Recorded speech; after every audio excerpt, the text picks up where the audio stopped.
Hi, travel with Nathan YouTube channel. ஒரு சின்ன கதை சொல்கிறேன். ஒரு பெரிய தொழிலதிபர் இருக்கிறார். இந்த தொழிலதிபர்கிட்ட தொழில் படிக்கிறதுக்காக ஒருத்தர் சென்று கொண்டிருக்கிறார். சென்று அவரை சந்திச்சிட்டார். சந்தித்த பிறகு அவர் சொல்கிறார், ஓகே தொழில் படிக்க வந்திருக்கிற, ஓகே நாளைக்கு காலையில் 4 மணிக்கு என்னுடைய வீட்டுக்கு சேரு, விடிய காலையில் 4 மணிக்கு என்று சொன்ன பிறகு இந்த தொழில் படிக்க சென்றவரும் ஓகே சார்னு சொல்லி வந்துட்டார். ஆனால் அவர் வறுமொழியில் யோசிக்கிறாரு, இது ரொம்பவே குளிர்மையான காலம், சரியான கூழ், சரி ஓகே என்று சொல்லிட்டு அதே மாதிரி அவர் சொன்ன அந்த 4 மணிக்கு போயிட்டு அவருடைய கதவை தட்டுறாரு. அந்த தொழிலதிபரும் இவரை எதிர்பார்த்து கொண்டு வந்தவர் ரைட் ஓகே நானும் ரெடியாக தான் இருக்கேன் வாப்போன்னு சொல்லி அவங்களுடைய அறையிலேருந்து வெளியில் கதவை மூடிட்டு ஒரு காட்டு வழியாக நடந்து கொண்டு போகிறாங்க. அப்போ இந்த தொழில் படிக்க வந்தவர் யோசிக்கிறாரு, நான் தொழில் படிக்கணுன்ட்டு சொன்னேன், 4 மணிக்கு வர சொன்னார், காட்டு உள்ளே கூட்டி போகிறாருன்னு சொல்லி ஓகே போய் கொண்டிருக்கிறாரு. போகும் வழியில் ஒரு சிறிய தூரம் கடந்த பிறகு ஒரு பெரிய ஒரு ஆற்றை கடந்து போகணும்.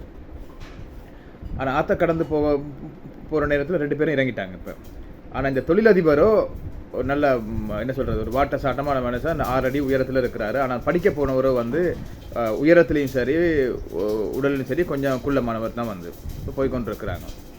போய்கொண்டிருக்கிற நேரத்தில் இந்த தொழில் படிக்க சென்றவர் அவருக்கு விளங்குது, அவர் இந்த ஆற்ற கடக்க அவருடைய கழுத்து மட்டத்துக்கு தண்ணி வருது. அதே சமயம் அவருடைய கழுத்துக்கு மேலே வருது.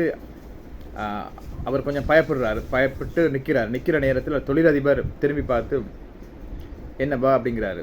இல்லை எனக்கு பயமாக இருக்குன்னு சொல்லிட்டு கொஞ்சம் அச்சத்தில் நிற்கிற நேரத்தில் தொழிலதிபர் என்ன செய்கிறாரு, அவரோட தலையை பிடிச்சி தண்ணி உள்ளுக்கு அமர்த்துறாரு. அவர் மேலே வர ட்ரை பண்ணுறாரு. அவர் இன்னும் கொஞ்சம் ஸ்ட்ராங்காக அமர்த்துற நேரத்தில் இந்த தொழில் படிக்க போனவர் என்ன செய்கிறாருன்னு கேட்டால், அவரோட ரொம்ப கஷ்டப்பட்டு அவருடைய முழு முயற்சியையும் கொடுத்து எழும்பிடுறாரு, தலையை மேல் எடுத்து ஓடி கரையை கடந்துடுறாரு. கடந்த நேரத்தில் தொழிலதிபர் மெல்லமாக நடந்து வராரு. வந்த பிறகு கேட்டார் தொழிலதிபர்கிட்ட, என்ன பாடம் படிச்சியான்னு. இவர் சொல்கிறாரு, எங்கே சார் பாடம் படிப்பிக்க என்ன தண்ணியில் மூழ்கி கொல்லத்தானே பார்த்தீங்கன்னு. அவர் சொல்கிறாரு, இல்லை நீ அப்படி நினச்சிருக்க, கொல்லத்தான் பார்க்குறேன், இப்பயே நான் உனக்கு பாடம் படிப்பிக்க ஆரம்பிச்சிட்டேன், இதுதான் உன்னுடைய முதல் பாடம். நீ பயந்த நேரத்தில் நீ நின்றிருந்தால் அதே இடத்துல நின்றுருப்ப. உன்னுடைய முயற்சியும் உன்னுடைய அதிகாரமும் தான் உன்னால் முடியும் அப்படிங்கிற எண்ணமும் தான் இந்த ஆற்றை கடக்க வச்சிருக்கு. நீ முதல்ல நடக்கவே பயந்த, இப்போ நான் தலையை பிடிச்சி அமர்த்தின பிறகு நீ ஒரு அந்த உனக்கான துணிச்சல் எடுத்து, அந்த பயத்தை போக்கி துணிச்சல் எடுத்து இந்த நடக்க பாய்ந்த ஆற்றுல இன்றைக்கு ஓடி கடந்து வந்துட்டேன், இதுதான் முதல் படி என்று ஒரு நல்ல விளக்கமாக சொல்லியிருக்கிறாரு. நினைக்கிறேன் ஒவ்வொருத்தரும் வாழ்க்கையில் முன்னுக்கு போகணும்னு நினைக்கிறவங்க ஒவ்வொருத்தரும் எல்லாருக்கும் ஒரு விதத்தில் ஒரு பயம் ஒன்று இருக்கும்.